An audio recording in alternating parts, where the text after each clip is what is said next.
स्वागत है मेरे प्यारे बच्चों, कैसे हैं आप लोग। इंजीनियर की इस इमेजिनेशन पर आप लोगों का स्वागत है। हम लोग पढ़ रहे हैं न्यूटन्स लॉ ऑफ मोशन, जिसमें हम लोग फ्रिक्शन के कॉन्सेप्ट को समझ रहे हैं। फ्रिक्शन का जितना भी कॉन्सेप्ट है उसको हम लोग पहले पार्ट और दूसरे पार्ट में हम लोग डिस्कस कर चुके हैं। अब हम लोगों को फ्रिक्शन का जो सेकंड पार्ट यानी मतलब थर्ड पार्ट, जो न्यूमेरिकल पोर्शन है, जो कि बहुत अच्छे लेवल के क्वेश्चन बनते हैं, उन पार्ट्स को हम लोग को डिस्कस करना है। तो लेकर के हाजिर हूं मैं आप लोगों के लिए और बहुत अच्छे प्रश्न और बहुत अच्छे क्वेश्चंस के साथ। मान लिया जाए सपोज दैट कि एक हमारे पास दो इंक्लाइंडेड प्लेन है और इन इंक्लाइंडेड प्लेन्स पर एक दो कनेक्टिंग बॉडीज रखे हैं, जो कि लाइट स्ट्रिंग और एक मासलेस पुली से जुड़ा हुआ है। इसका मास 5 kg है, इसका 10 kg है। इनिशियली अभी इनको हमने जैसे ही रिलीज किया तो हमें ये बताना है कि इनका एक्सेलरेशन क्या होगा, किधर होगा और इस स्ट्रिंग में टेंशन कितना होगा। हमने जैसे होल्ड किया था, कोएफिशिएंट ऑफ फ्रिक्शन दिया हुआ है, तो हम लोग ये कहें कि इसमें एक्सेलरेशन फाइंड आउट करना है कि एक्सेलरेशन क्या होगा और किधर होगा। तो हम लोग जनरली मान लेते हैं कि इधर एक्सेलरेशन ए है, ये हैवी है, ये थोड़ा लो है, तो ये ऊपर की तरफ आएगा। एक्सेलरेशन ए हम लोगों ने मान लिया। इस क्वेश्चन को हम लोग ये कहेंगे चलो ठीक है भाई, इसमें हमारे पास नेट एक्सेलरेटिंग फोर्स जो इस डायरेक्शन में काम करेगा वो कितना काम करेगा। हमने कह दिया कि 10 g का वैल्यू हम लोग को लेना है 10 मीटर पर सेकंड स्क्वायर। अगर कुछ भी नहीं दिया है तो हम लोग 10 का g का वैल्यू 10 रखेंगे। हमने कह दिया कि g 10 मतलब ये हो जाएगा 100 sin 37 और यहां पर जो हमारे पास इसको अपोज करेगा वो कितना होगा भैया, वो हमारे पास हो जाएगा 50 sin 53। मतलब हम लोग ये कहें कि ये एंगल ऑफ इंक्लिनेशन दिया हुआ है। नेट फोर्स अगर ये इस डायरेक्शन में हमने मोशन माना है तो माना कि ये ज्यादा है और ये क्या है, कम है। अब बताइए अगर ये डाउनवर्ड डायरेक्शन में आ रहा है तो यहाँ पर फ्रिक्शन जो काम करेगा वो क्या काम करेगा, म्यू वन। अगर हम लोग डायनेमिक मान लिया कि जो कोएफिशिएंट ऑफ फ्रिक्शन दिया है वो डायनेमिक कंडीशन दी है, तो म्यू1 इज म्यू1 इनटू mg, मतलब हमारे पास क्या हो जाएगा 100 cos 37, जो भी हमारे पास है cos 37। और उसी तरीके से इसमें हमारे पास जो फ्रिक्शन लगेगा इस डायरेक्शन में लगेगा, तो हम लोग कहेंगे नेट फोर्स जो काम करता है acceleration is equal to F net divided by total mass. हमने कहा कि F नेट कितना है भाई, F नेट हमको बताइए। हमने कह दिया कि F नेट अगर इस डायरेक्शन में हमने माना तो 100 sin 37 माइनस फ्रिक्शन फोर्स है 0.3 into 100 minus 100 cos 37। अब हम लोग कहेंगे ठीक है सर, इसके अलावा और कौन सा फोर्स लगेगा। हमने कहा ये अपोज करेगा माइनस 50 sin 53 डिग्री माइनस में म्यू, यहां पर आ जाएगा म्यू2 50 cos 53 डिग्री। तो म्यू2 हमारे पास आ जाएगा इनटू म्यू2 की वैल्यू हमें दी है 0.1। हम लोग ये कहेंगे इस यहां से एक लाइन ड्रॉ कर लें, यहां पर माइनस कर लिया जाए, तो ये थोड़ा सा लेंथी हो गया, लंबा हो गया है। तो माइनस हमारे पास कितना आ जाएगा म्यू 0.1 इनटू 50 इनटू में हमारे पास हो जाएगा cos 53। आप लोग भी इसको पॉज करके जरूर से जरूर सॉल्व करिए। डिवाइडेड बाय हमारे पास हो जाएगा टोटल मास 10 प्लस 5 15। अब हम लोग वैल्यू पुट करें, वैल्यू अगर हम लोग फाइंड आउट करें तो कितना आ जाएगा, देखो 100 sin 37 का वैल्यू 3/5 माइनस में 0.2 यानी 30 into cos 4 divide by 5 minus में 50 sin 53 का into 4 divided by 5 minus 5 into 10 to the power 3/5 divided by 15। अब हम लोग इसकी वैल्यू कैलकुलेट करें तो a इक्वल टू कितना आ गया, देखिए भाई 5 एलसीएम है सब में, तो 5 एलसीएम नीचे ले लो। तो हमने कह दिया कि 300 minus 120 minus 200 minus 15 divided by 5 into 15। तो ये हमारे पास देखिए 300 ये माइनस में आ गया, ये तो हमारे पास कितना आ गया भाई माइनस में। नेगेटिव में कितना आ जाएगा 320 प्लस 15 35 बाई 5 इंटू 15 नेगेटिव में तो नेगेटिव में आने का मतलब कि जो हमने डायरेक्शन कंसीडर किया है वो डायरेक्शन हमारे पास उल्टा है, इसका मतलब कि एक्सेलरेशन इधर हो रहा होगा, और अगर ये एक्सेलरेशन इधर हो रहा होगा तो हम कह सकते हैं क्या कि इस डायरेक्शन में होगा और इतना ही हो जाएगा अपोजिट डायरेक्शन में। जब फ्रिक्शन नहीं था तब तो हम लोगों का काम बन जाता था बेटा, और हम कह देते थे कि इतना ही हमारे पास एक्सेलरेशन होगा, लेकिन इस केस में ऐसा नहीं होगा। जो लोग इस क्वेश्चन को अभी देख करके स्किप किए हैं और ये समझने की कोशिश कर रहे हैं कि सिर्फ इस डायरेक्शन में होगा, तो नहीं, इसमें अगर हम लोग कहें कि अगर डायरेक्शन उल्टा करेंगे तो हमारे पास फोर्सेस का वैल्यूज भी हमारे पास क्या हो जाएगा, बदल जाएगा। तो फोर्सेस का वैल्यू कैसे बदलेगा और क्या होगा, यानी हमारे पास ये जो एक्सेलरेशन है ये एक्सेलरेशन नहीं होगा, इस डायरेक्शन में एक्सेलरेशन नहीं होगा। तो आइए हम लोग सेकंड डायरेक्शन को हम लोग कंसीडर करते हैं। जी का वैल्यू हमें 10 दिया है, ये हम लोग 10 ले लेते हैं।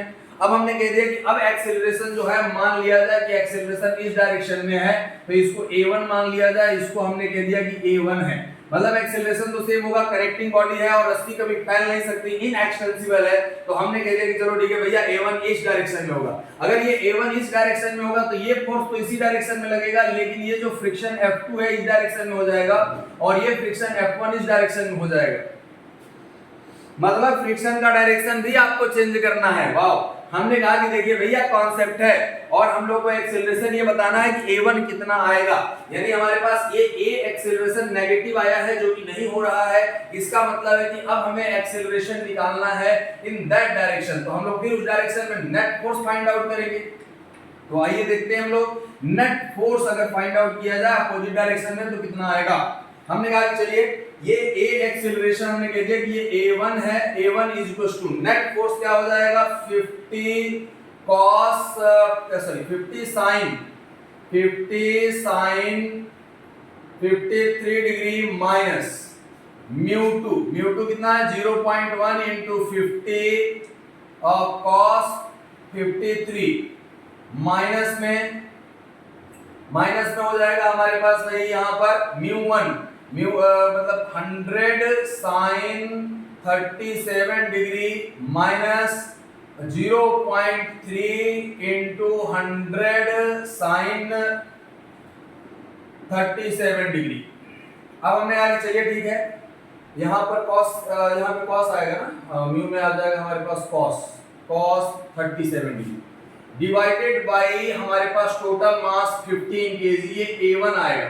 तो हम लोग वैल्यूज पुट करें 50 अंडर यहाँ पर क्या हो जाएगा 4 डिवाइडेड बाई 5 माइनस में ये 5 हो जाएगा इनटू में cos 53 का वैल्यू 3/5 माइनस 100 sin 37 का वैल्यू कितना हो जाएगा 3/5 इनटू यहाँ पर माइनस में हमारे पास कितना आ जाएगा बच्चा लोग, यहाँ पर हो जाएगा 30 cos 37 का वैल्यू हो जाएगा 4/5 डिवाइडेड बाई 15। हमने कहा ठीक है, यहाँ तक भी कोई दिक्कत नहीं है, ये a1 हो गया। अब हम लोग कहेंगे a1 is equal to 5 LCM ले लो, ये हो गया 200 माइनस 15 माइनस 300 और माइनस 120 डिवाइडेड बाई 5 इंटू 15।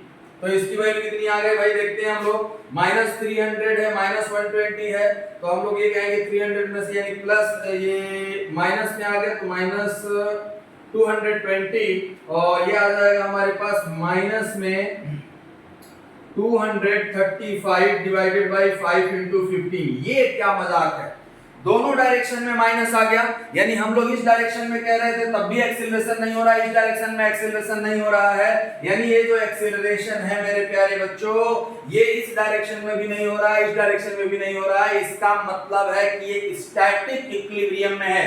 कैसे है भैया, यहाँ पर भी मोशन नहीं हो रहा है, यहाँ पर भी एक्सेलरेशन इस डायरेक्शन में भी नहीं है, यानी ये कैसे होगा static equilibrium. Static equilibrium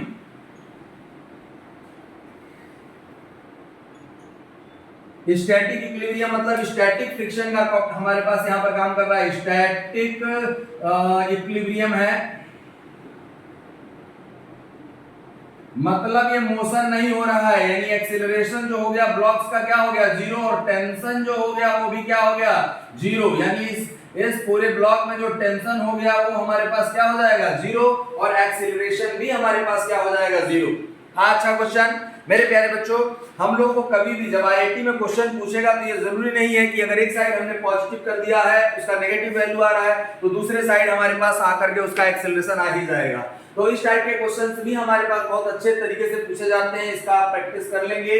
values थोड़ा बहुत डिफरेंट हो सकता है। फ्रिक्शन का डायरेक्शन, फिर से अगर मैं इसको बताऊं कि फ्रिक्शन में हम लोगों ने क्या कहा, हमने कहा कि मान लो ये 10 केजी का ब्लॉक है, ये 5 केजी का ब्लॉक है, ये 10 केजी का है और ये 5 केजी का है। हमने कहा कि इस डायरेक्शन में मोशन हो रहा होगा तो इसको इधर खींचने वाला इस फोर्स का अगर हम लोग मैग्नीट्यूड हम लोग इसको कंपोनेंट कर चुके हैं, परपेंडिकुलर और एक हमारे पास पैरेलल, तो हमारे पास इधर आता है sin 37 sin 30। इसका बेसिक पार्ट जिसको नहीं आ रहा होगा मेरे प्यारे बच्चों, फ्रिक्शन का पहला और दूसरा लेक्चर आप जरूर देखिएगा। पहला और दूसरा लेक्चर में आपको एक पूरी तरीके से डिटेल में बताया गया है, फ्री बॉडी डायग्राम में भी हमने इसको बताया है, तो उसके लिए परेशान नहीं होंगे। प्रीवियस जाएंगे, प्लेलिस्ट में भी है और प्रीवियस वीडियो में देखेंगे तो आपको देखने को मिल जाएगा। फिर हमने कहा कि चलिए यहाँ पर हमारे पास ये ब्लॉक है, इसका भी हम लोगों ने कंपोनेंट कर दिया। अगर ये इस डायरेक्शन में आएगा तो इधर एक्सेलरेशन काम करेगा, ये ऊपर जाएगा तो पीछे की तरफ हमारे पास यहाँ पर इस पर फ्रिक्शन फोर्स काम करेगा। तो हम लोगों ने एक्सेलरेशन निकाला a, और a भी निगेटिव आया। जब हमने कहा कि चलो ठीक है इस डायरेक्शन में है, तो इसको हमने कहा कि ये हमारे पास अब फोर्स हो जाएगा जो मोशन कराएगा, ये इस पे फ्रिक्शन पीछे काम करेगा, इस पे भी इधर इस डायरेक्शन में फ्रिक्शन काम करेगा, और ये सब अपोज करेंगे, ये हमारे पास अब मोशन में रहेगा।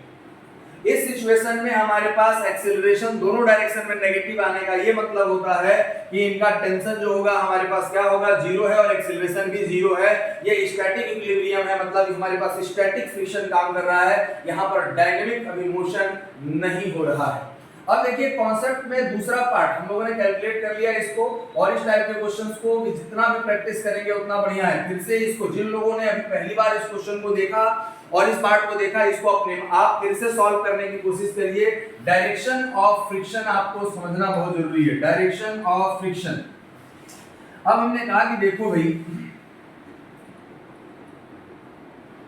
अब हमारे पास मान लिया जाए कि अगर एक ही इंक्लाइंडेड प्लेन पे दो ब्लॉक्स हैं और दोनों ब्लॉक हमारे पास कांटेक्ट में रखे हैं, और कांटेक्ट में रखे हैं, दोनों का कोएफिशिएंट ऑफ फ्रिक्शन अलग अलग दिया हुआ है, तो हम लोगों को क्वेश्चन ये समझना होता है, मतलब इंक्लाइंडेड प्लेन पे मान लो सपोज दैट कि हमारे पास एक इंक्लाइंडेड प्लेन है, कोई भी इंक्लाइनेशन हो सकता है। हम लोगों ने कहा सपोज दैट अगर यहाँ पर कोई ब्लॉक एक m1 रखा है और एक ब्लॉक हमारे पास m2 रखा है, सपोज दैट ऐसे, ये m2 है, ये m1 है, ठीक है, और इसका कोएफिशिएंट ऑफ फ्रिक्शन जो है हमने कह दिया कि यहाँ पर ये m2 है, इसका हमने कह दिया कि μ1 है, यहाँ पर कह दिया कि μ2 है, और ये एंगल ऑफ इंक्लाइनेशन जो है वो थीटा है।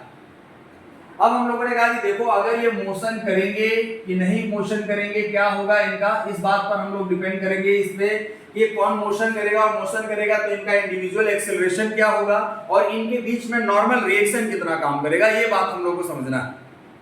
मेरे प्यारे बच्चों, इस बात को हम लोग इस सिचुएशन को हम लोग ऐसे इमेजिन कर सकते हैं कि एक इंक्लाइंडेड प्लेन पर दो ब्लॉक्स हैं जिनका मास m1 और m2 है, कोएफिशिएंट ऑफ फ्रिक्शन हमें दिया हुआ है। अब बताइए अगर हमारे पास इसमें कुछ कंडीशंस है, कंडीशन क्या है कि हमारे पास ये ब्लॉक मोशन कर रहे हैं कि नहीं मोशन कर रहे हैं। हमने कह दिया कि मान लो कि ये मोशन कर रहे हैं, मान लो मोशन कर रहे हैं, ये क्यों कर रहे हैं, कह रहे हैं हमने कह दिया कि जो इनका ये थीटा है एंगल ऑफ रिपोज से ज्यादा है, तो एंगल ऑफ रिपोज से ज्यादा होगा तब भी हमारे पास कंडीशन, अगर हमारे पास थीटा का जो वैल्यू है एंगल ऑफ रिपोज से कम हुआ, मतलब क्या हुआ, एंगल ऑफ रिपोज से कम हुआ, दोनों के एंगल ऑफ रिपोज, सर इसके लिए तो एंगल ऑफ रिपोज कुछ और आएगा, इसके लिए एंगल ऑफ रिपोज कुछ और आएगा, उस सिचुएशंस में हमारे पास इस पर कई केसेस बनेंगे, और उन कई केसेस को हम लोगों को डिटेल में डिस्कस करना है मेरे प्यारे बच्चों। चलिए वीडियो में थोड़ा सा क्वालिटी में देख लिया जाएगा बाद में कोई दिक्कत नहीं। हमने कहा कि देखो भाई यहाँ पर हमारे पास m1 और m2 की हम लोगों को कंडीशन के बारे में बात करना था, तो हमने कहा कि देखो अगर यहाँ पे कंडीशन क्या है, पहला कंडीशन अगर हम लोग ये कहें, फर्स्ट कंडीशन ये है कि μ1 = μ2 = μ दिया, मतलब इनके बीच का कोएफिशिएंट ऑफ फ्रिक्शन बराबर है, तो इनमें नॉर्मल जो हमारे पास इनके ऊपर मान लो एक हमारे पास रिएक्शन फोर्स काम कर रहा है, इनके बीच में हमने कह दिया कि कोई P फोर्स काम कर रहा है, नॉर्मल रिएक्शन, ये इसको प्रेस करना चाहता है, ये इसको प्रेस करना चाहता है। तो हम लोग मान लिया जाए कि यहाँ पर एक P फोर्स काम कर रहा है, तो जो P होगा P equals to 0, that is normal reaction between the two blocks will be 0। Normal मतलब ये M2 M1 को नहीं प्रेस करेगा और M1 M2 को नहीं प्रेस करेगा, और acceleration of the A1 equals to A2 दोनों बराबर होगा, और ये एक्सीलरेशन आएगा G, अगर हम लोग कहें कि एक्सीलरेशन जो आएगा G sin theta minus mu G cos theta, कितना आएगा G sin theta minus mu G cos theta. Numerical भी सॉल्व करेंगे इस एग्जांपल को समझने के लिए बच्चा लोग। न्यूमेरिकल के बारे बिना तो हमारे पास हो ही नहीं सकता। पहला कंडीशन ये है, और एक्सीलरेशन हमारे पास जो होगा वो हम लोग फाइंड आउट कर सकते हैं, उसमें कोई दिक्कत नहीं। दूसरा कंडीशन क्या है भाई, अगर हमारे पास म्यू1 कम है, म्यू1 इज लेस देन म्यू2, तो हमारे पास क्या होगा, देखो फिर P इनके बीच में जो फोर्स काम करेगा, इन दोनों ब्लॉक्स के बीच में जो फोर्स काम करेगा P, इसका वैल्यू फिर 0 हो जाएगा। लेकिन एक्सीलरेशन सेम नहीं होगा, A1 is not equals to A2। अरे इसका कोएफिशिएंट ऑफ फ्रिक्शन कम है, ये जल्दी भाग जाएगा, और इसका कोएफिशिएंट ऑफ फ्रिक्शन ज्यादा है, तो ये धीरे-धीरे आएगा। तो A1 इक्वल्स टू कितना आएगा हमारे पास भाई, A1 इक्वल्स टू आ जाएगा हमारे पास G sin थीटा माइनस म्यू1 G cos थीटा, और A2 इक्वल्स टू क्या आएगा G sin थीटा माइनस म्यू2 G cos थीटा।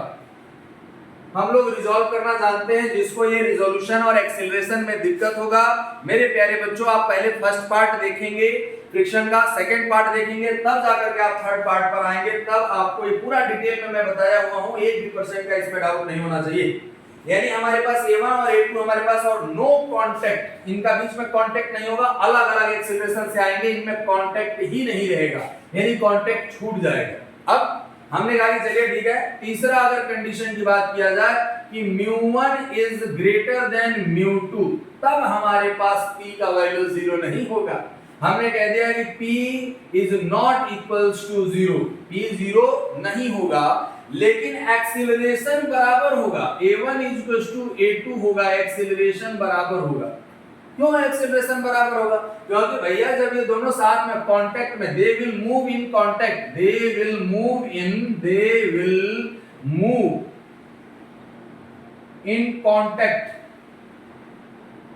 मतलब एक सिंगल बॉडी की तरह हमारे पास करेंगे, मोशन करेंगे, तो हम लोग कॉमन एक्सीलरेशन फाइंड आउट करेंगे, और कॉमन एक्सीलरेशन फाइंड आउट करने के बाद हम लोग किसी भी एक ब्लॉक का फ्री बॉडी डायग्राम बनाएंगे और हम लोग P फाइंड आउट कर सकते हैं। तो हम लोग कहते हैं कि मान लो इनका जो एक्सीलरेशन हो गया, मान लो A है, A एक्सीलरेशन है, इन दोनों का अगर A एक्सीलरेशन हो जाएगा, तो हमारे पास जो फ्री बॉडी डायग्राम बनेगा वो कैसा बनेगा, फ्री बॉडी डायग्राम M1 का। हमने कह दिया कि ये इस पे हमारे पास जो फोर्स लगेगा, force acting on the body, यहाँ पर हमारे पास ये हो जाएगा, ये फोर्स हमारे पास डाउनवर्ड डायरेक्शन में आएगा, और एक्सीलरेशन भी इसी डायरेक्शन में है। तो हम लोग फ्री बॉडी डायग्राम बना करके, फ्री बॉडी डायग्राम बना करके इसमें हमारे पास जो फोर्स जो कंसीडर करना होगा, ये दोनों का, हम लोग M1 हमारे पास है, ये M1 पर इसका हमारे पास जो फोर्स काम कर रहा होगा, ये कौन कौन सा काम कर रहा होगा, इस साइड में हम लोग इसको फाइंड आउट कर लेंगे। यहाँ पर फ्रिक्शन काम करेगा F1, और यहाँ पर हमारे पास आ जाएगा, देखो बेटा, यहाँ पर एक्सीलरेशन A जो कि कॉमन है, और यहाँ पर आ जाएगा M1 G sin थीटा, और M1 G sin थीटा, और यहाँ पर P फोर्स होगा, और P फोर्स से हम लोग इसको फाइंड आउट कर लेंगे। तो ये कंडीशंस दी हुई होंगी, उसके बेसिस पर ही हम लोग फाइंड आउट कर पाएंगे कि इनके बीच में कांटेक्ट फोर्स है कि नहीं है। तब तो हमारे पास सर क्वेश्चन बनता है, एक क्वेश्चन तो जरूर चाहिए। ये यहाँ तक ये पूरा वो लिखा हुआ आया है कि नहीं, अगर लिखा हुआ आया है, बिल्कुल लिखा हुआ आया है, तो अब लिखा हुआ अगर आया इसमें, देखो भाई ये 3 कंडीशन है, हम लोग आसानी से इस चीज को सॉल्व कर सकते हैं। अब हम लोग कहें चलो पर क्वेश्चन हो जाए, सर क्वेश्चन तो जरूरी है, बिना क्वेश्चन के तो कुछ हो नहीं सकता, क्योंकि क्वेश्चन ही सब कुछ है। चलिए तो क्वेश्चन हम लोग सॉल्व करते हैं।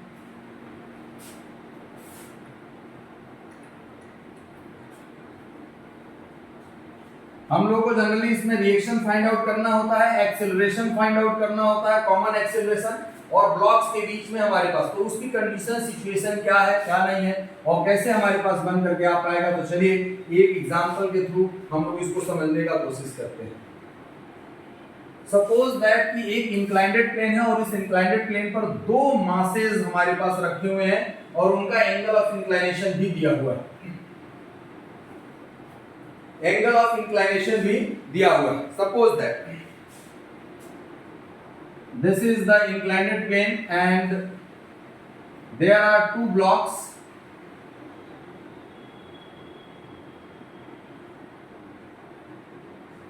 ये 1 kg का ब्लॉक है, ये 2 kg का ब्लॉक है। यहां पर 37 डिग्री हमारे पास दिया हुआ है। देखो हम लोग एक्सेलरेशन ऐसा लेकर के चलते हैं कि इसमें कोएफिशिएंट ऑफ फ्रिक्शन हम लोग ऐसा इसमें कंसीडर करके चले जिसकी वजह से हमें ये पता चल जाए यहाँ ये एक्सेलरेशन होगा। तो कंडीशन क्या है भाई, पहला वाला जो ब्लॉक होगा उसका अगर कोएफिशिएंट ऑफ फ्रिक्शन ज्यादा होगा और पीछे वाले का कम होगा तभी हमारे पास क्या हो पाएगा, मोशन हो पाएगा, मतलब रिएक्शन जनरेट होगा, अदरवाइज रिएक्शन जनरेट नहीं होगा। तो हमने कहते हैं कि मान लो इसका हमारे पास म्यू जो है म्यू इक्वल टू 0.5 है और ये इसका μ1 मान लो, ये इसको हमने कह दिया कि μ2 इक्वल टू 0.2 है। हम लोगों को ये फाइंड आउट करना है कि इनके बीच में जो नॉर्मल रिएक्शन काम करेगा P वो कितना होगा, ये दूसरे के ऊपर फोर्स कितना एक्सर्ट करेंगे। अब ये बताइए कंडीशन हमारे पास जो है ये कंडीशन कौन सा है, कंडीशन ये आ गया कि ये ब्लॉक का जो कोएफिशिएंट ऑफ फ्रिक्शन है ये ज्यादा है और इसका ब्लॉक का कोएफिशिएंट ऑफ फ्रिक्शन क्या है, कम है। अब हम लोग कहें कि ये एक दूसरे को प्रेस करेंगे, g का वैल्यू हम लोग वही लेकर के चलना है, g इक्वल्स टू 9.8 नहीं ले चलेंगे 10 मीटर पर सेकंड स्क्वायर। कैलकुलेशन में इजी होगा, बाकी ऐसा कोई बहुत बड़ा खास वो नहीं है। अब बताइए हमारे पास μ1 इज ग्रेटर देन μ2, तो acceleration a1 equals to a2 equals to a होगा। हमने कहा कि ठीक है भाई इसका एक्सेलरेशन a हो गया, तो a एक्सेलरेशन कितना होगा इस बात को अगर हम लोग समझें तो इसका वेट जो आएगा हमने कह दिया कि 1, ये यहाँ पर है g, तो हमारे पास 1 into 10 sin 37 plus 2 into 10 sin 37। ये तो हमारे पास फोर्स आ गया, लेकिन अपोजिंग जो फोर्स आएगा वो फ्रिक्शन फोर्स इन दोनों का आएगा। तो फ्रिक्शन फोर्स के लिए नॉर्मल रिएक्शन चाहिए होगा। सर क्या जल्दी नहीं कर रहे हैं, हमने कहा कि देखो जब लेवल अगर हम लोगों को हाई अगर करना है तो हम लोग ये जानते हैं, देखो भाई कहीं पर भी अगर हमारे पास इंक्लाइंड प्लेन होगा तो इस पे हमारे पास मासेस के दो टुकड़े होंगे, एक हमारे पास mg sin थीटा आता है और इधर क्या आ जाएगा mg cos थीटा, और अगर फ्रिक्शन काम कर रहा है तो म्यू mg cos थीटा लिया जाएगा और इधर ये हमारे पास एक्सेलरेटिंग ये नॉर्मल रिएक्शन m था। अब हम लोग कहेंगे ठीक है भाई एक्सेलरेशन a इक्वल टू अगर लिखना है तो हमने लिख दिया 1 into 10 sin 37 degree plus 2 into 10 sin 37 degree minus हमने कह दिया कि यहाँ पर आएगा म्यू 0.5 into mg, यानी हमारे पास हो जाएगा 10 into cos 37 माइनस 0.2 इंटू में 20 cos 37 डिवाइडेड बाई में हमारे पास कितना हो जाएगा भाई 1 plus 2 3। तो अब हम लोग कहेंगे एक्सेलरेशन a इक्वल टू कितना आ गया, हमने कह दिया कि 10 sin 37 की वैल्यू कितनी हो जाएगी भाई बताइए 3/5 प्लस 20 इंटू 3/5 माइनस, हम लोग को एक साथ एक ही मास कंसीडर कर लेना चाहिए था, इसमें हम लोग अलग अलग कर दिए होते तो हमारे पास ठीक हो जाता, लेकिन चलिए कोई बात नहीं। ये 5 cos 37 का वैल्यू हमारे पास कितना आ जाएगा 4/5 माइनस ये हो गया 4 2 into 4 cos हमारे पास आ जाएगा 4/5। अब हम लोग कहेंगे यहाँ पर ये 3 हो गया। अब हम लोग 5 एलसीएम ले लेते हैं, इनफैक्ट यहाँ पर कई जगह कट जाएगा लेकिन यहाँ पर नहीं कट रहा है इसलिए हम लोग 5 एलसीएम ले लेते हैं। तो ये कितना हो जाएगा 30 प्लस 60 माइनस 20 और माइनस 16 डिवाइडेड बाई 5 इंटू 3। अब बताइए हमारे पास कितना एक्सेलरेशन आ गया मेरे प्यारे बच्चों, एक्सेलरेशन आ जाएगा ये 90 में से ये 270 और हम लोग ये 70 में से 16 अगर हम लोग सब्ट्रैक्ट करेंगे तो 54 डिवाइडेड बाई 15, ये एक्सेलरेशन a इक्वल टू आ गया, a इक्वल टू इतना मीटर पर सेकंड स्क्वायर आ गया एक्सेलरेशन। एक्सेलरेशन दोनों का हमारे पास कॉमन है, इसमें एक्सीलरेशन दोनों ब्लॉक का हमारे पास कॉमन होगा। इस चीज को जल्दी से जल्दी क्रॉस चेक करिए, कहीं पर कोई मिस्टेक तो नहीं है, जल्दी बताएं। तो बच्चा लोग इसमें एक्सीलरेशन की वैल्यू हम लोगों ने फाइंड आउट कर लिया, एक्सीलरेशन कॉमन है। एक्सीलरेशन की वैल्यू कितनी आ जाएगी, a = 15 15 में 15 से डिवाइड करेंगे तो 3.15 3 जा 45 में आ जाएगा हमारे पास कितना बचेगा, और 90 यानी 6, यानी हमारे पास 3.6 मीटर पर सेकंड स्क्वायर एक्सेलरेशन आ गया इन दोनों ब्लॉक्स का कॉमन। अब हम लोग को निकालना है कि इसका जो एक्सेलरेशन जो नॉर्मल इनके बीच में फोर्स काम कर रहा है वो फोर्स कितना होगा। तो मैं इसको मिटा रहा हूं, एक्सेलरेशन आप लोगों ने कैलकुलेट किया होगा। जिन लोगों ने नहीं कैलकुलेट किया है, जिसको नहीं समझ में आया है, प्लीज कमेंट। आप लोगों में से कई स्टूडेंट्स ने कमेंट किया था कि सर हमें वीडियो बना दीजिए, क्वेश्चन भी भेजा था। आप लोग भी अपना क्वेश्चन भेज सकते हैं बच्चा लोग, उसका क्वेश्चन वीडियो में मैं सही अगर हमने उसको कम्युनिटी पोस्ट में मैंने उसको कर दिया था, कम्युनिटी पोस्ट में जाकर के आप उसको चेक कर सकते हैं। अगर समझ में आ गया तो अच्छी बात, नहीं समझ में आया तो फिर से रिप्लाई कीजिए, उसका वीडियो जरूर बनाऊंगा। अब देखिए मेरे प्यारे बच्चों, अगर हमने ये कह दिया कि यहाँ पर अगर फ्री बॉडी डायग्राम अगर हम 1 kg का बनाएंगे, कितने kg का, 1 kg का, तो 1 kg का फ्री बॉडी डायग्राम अगर बनाया जाएगा तो भैया इस पे हमारे पास फ्रिक्शन फोर्स, इस पे जो फोर्स काम करेगा, देखो इसका एक्सेलरेशन इस डायरेक्शन में, एक पी फोर्स इस डायरेक्शन में हमारे पास लग रहा है।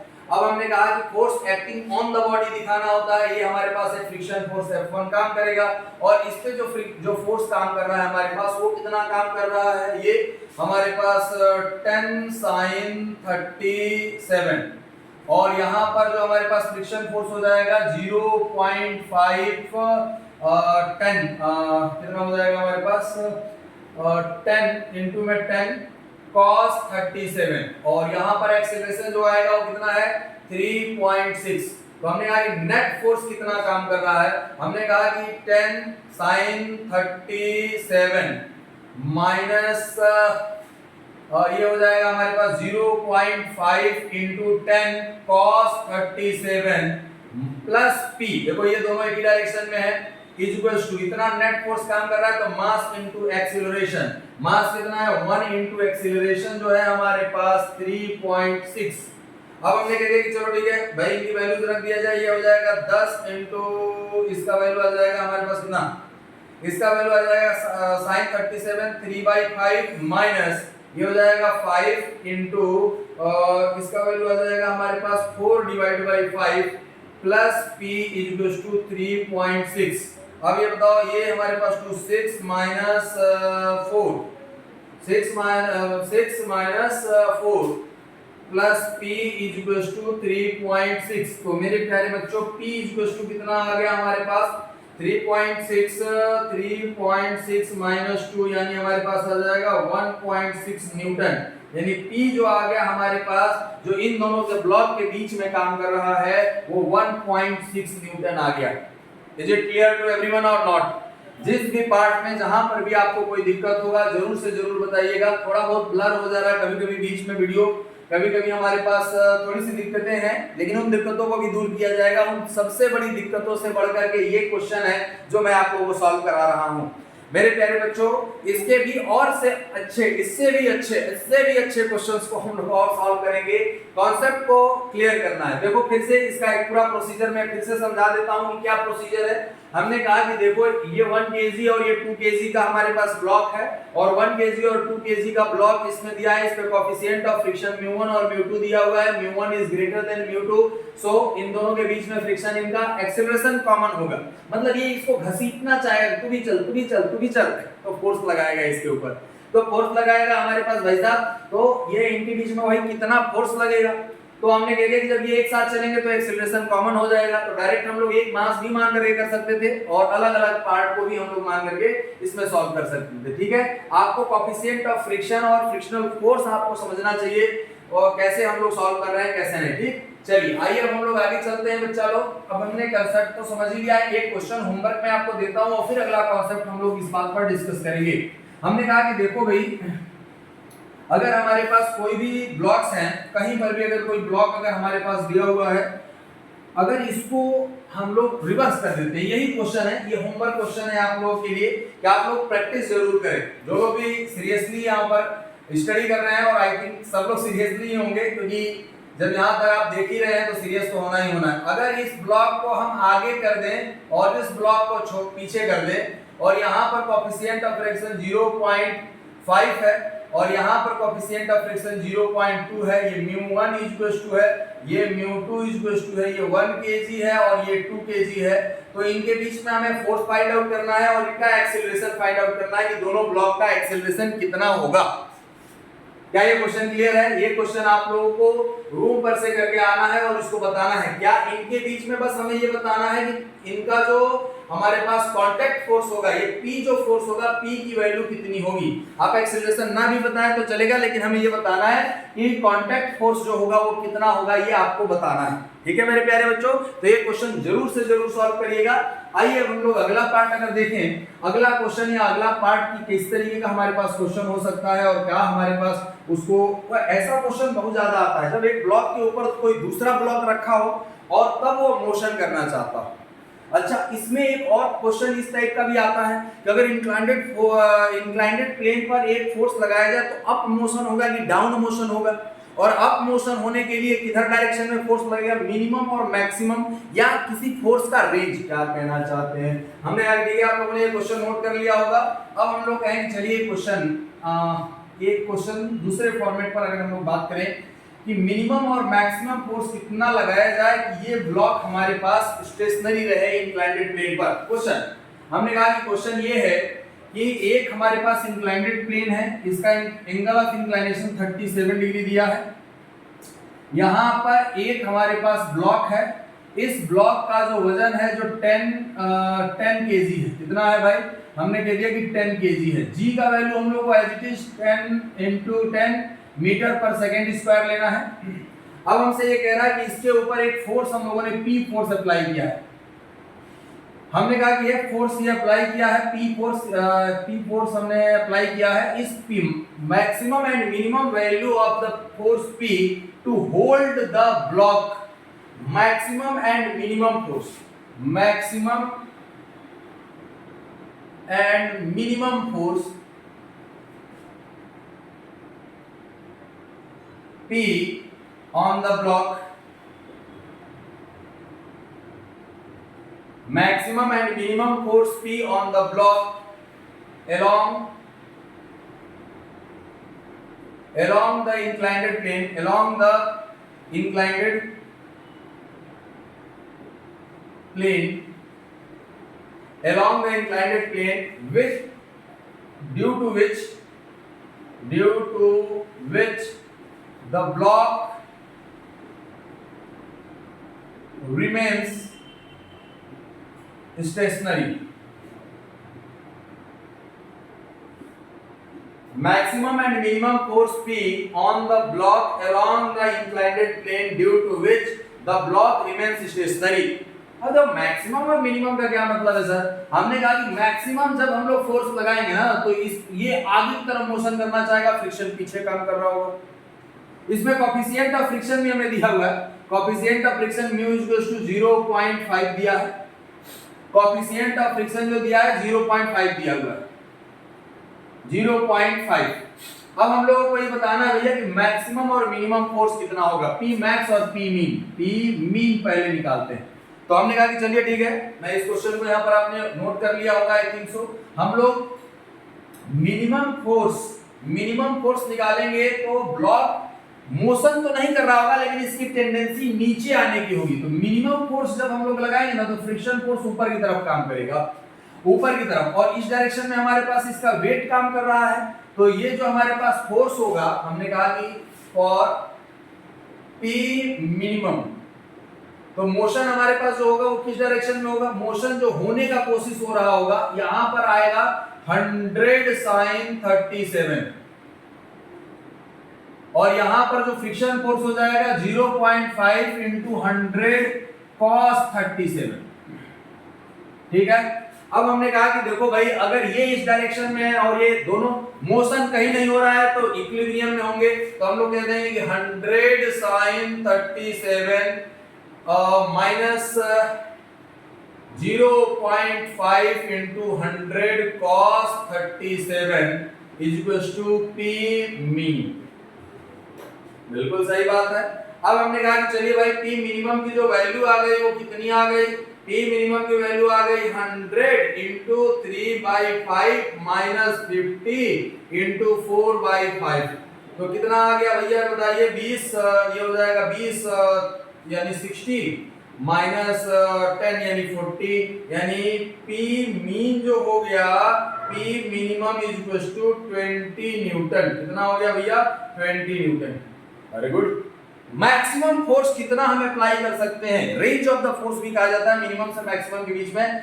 मैक्सिमम हम कितना अप्लाई कर सकते हैं जिससे ये ब्लॉक यहीं पर रहेगा।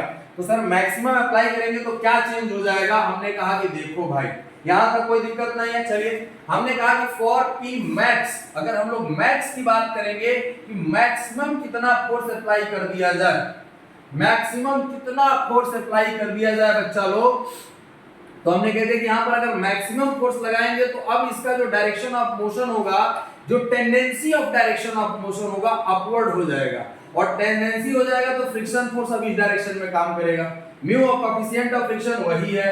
तो फॉर पी मैक्स क्या चेंज हुआ, डायरेक्शन ऑफ डायरेक्शन। जैसे अगर आप कभी मान लो, जैसे कभी कभी क्वेश्चन, जैसे कहीं पर भी आप अगर हैं और आप किसी के ऊपर दया तब करते हैं जब वो आपसे कमजोर हो, लेकिन कभी कभी जब वो आपसे स्ट्रांग निकलता है तो वो आपके ऊपर दया करने लगता है। तो फ्रिक्शन मतलब अपोजिट हो जाएगा।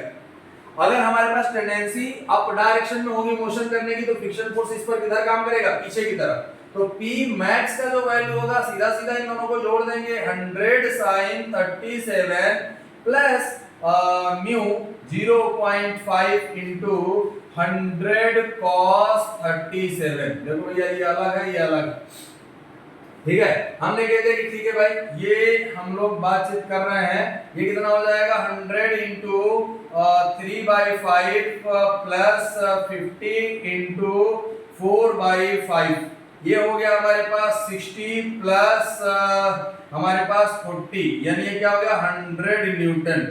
ये P max is equal to जो हो गया 100 न्यूटन। बिल्कुल ये बात समझ में आ गई कि नहीं। ये ही रेंज कितना हो गया, P हमारे पास मिनिमम था 20 न्यूटन और P मैक्स जो हो गया वो कितना हो गया हमारे पास 100 न्यूटन। यानी अगर हम इस P की वैल्यू को 20 से 100 के बीच में कुछ भी लगाएंगे तो ये ब्लॉक मोशन नहीं करेगा प्लेन की पैरेलल। अच्छा, इसमें अगर हम लोग हॉरिजॉन्टल फोर्स लगाएं तो फिर वो भी एक बड़ा क्वेश्चन हो जाएगा, एक लेंथी क्वेश्चन हो जाएगा, केवल सब्जेक्टिव होगा। लेकिन क्वेश्चन जो पूछा जाएगा इसमें जो कॉन्सेप्ट है कि कब फ्रिक्शन हमारे पास ऊपर की तरफ लगेगा, कब नीचे की तरफ लगेगा, इन्हीं कॉन्सेप्ट को हम लोग को देखना है। ठीक है मेरे प्यारे बच्चों, तो चलिए हम लोग नेक्स्ट क्वेश्चन की अगर बात किया जाए, नेक्स्ट क्वेश्चन का लेवल कैसा होगा उस चीज को हम लोग समझते हैं। और जो अगले पार्ट में हम लोग को पढ़ना है वो क्या पढ़ना है उसको पहले अभी जान लेते हैं, उसके बाद फिर हम लोग क्वेश्चन देखेंगे। हमने कहा कि देखिए जो अगले पार्ट में हम लोग को पढ़ना है कि जो अगला क्वेश्चन है जो इसका नेक्स्ट पार्ट हमारे पास आता है वो क्या आता है। बॉडी के ऊपर जब एक दूसरा बॉडी, ब्लॉक के ऊपर जब एक और दूसरा ब्लॉक अगर रखा हो तो क्वेश्चन हम लोग ये कह रहे हैं कि इस क्वेश्चन को आप लोग सॉल्व करके हमें बताइए। हमने कह दिया कि कोई ब्लॉक हमारे पास ये एकदम स्मूथ है और यहाँ पर एक दूसरा ब्लॉक रखा है और यहाँ पर हमें कोएफिशिएंट ऑफ फ्रिक्शन दिया हुआ है म्यू, और इसका मास m1 है, इसका मास m2 है, और इस पे अगर हमने फोर्स लगाया, कोई भी फोर्स P हमने अप्लाई किया, तो ये क्या दोनों साथ साथ मोशन करेंगे। दोनों का एक्सेलरेशन सेम कब होगा और दोनों का एक्सेलरेशन डिफरेंट कब होगा। इस क्वेश्चन को IIT का ये फेवरेट है, IIT JEE का ये फेवरेट पार्ट है, IIT JEE के लिए ये फेवरेट है। ये स्टार लगा करके हम लोग अगले पार्ट में इस चीज को जरूर से जरूर डिस्कस करेंगे। तो मेरे प्यारे बच्चों बने रहिए इंजीनियर की इमेजिनेशन पर। Thank you to all of you. Question solve करते रहिए, जो भी डाउट होगा आप लोग पूछिए। Thank you to all of you.